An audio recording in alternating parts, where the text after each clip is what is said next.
O yan, ito po ang part 2 ng aking huling upload. Ito po ang sinasabi ko sa inyo na parang zoo. Kaya lang ay mga estatwa lang yung mga hayop.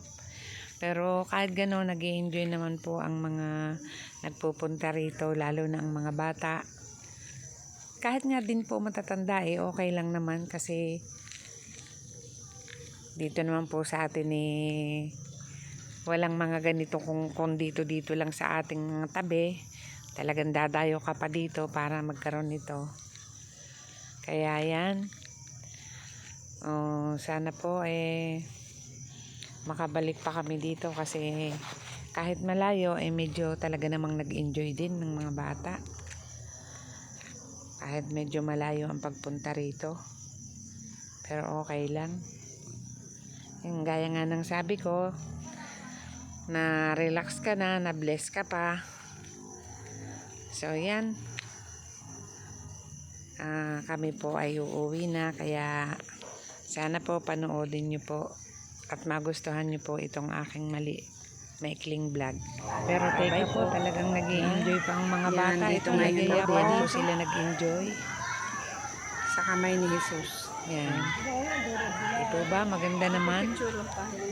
Ang maganda po dito, wala ditong entrance.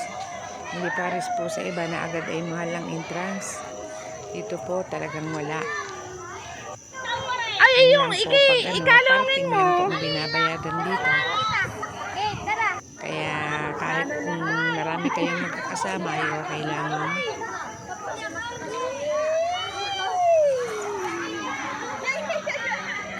Ayan.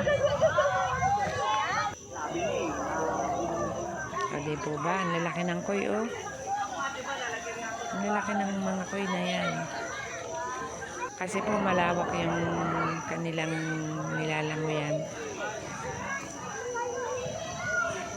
Nung una kong ang punta dito, hindi pa po ito ganito. Pero ngayon, ang ganda na.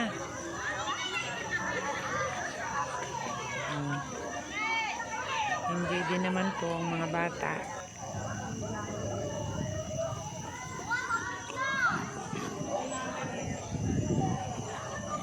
Dito ba?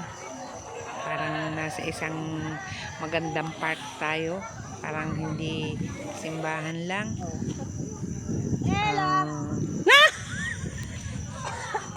Bye-bye!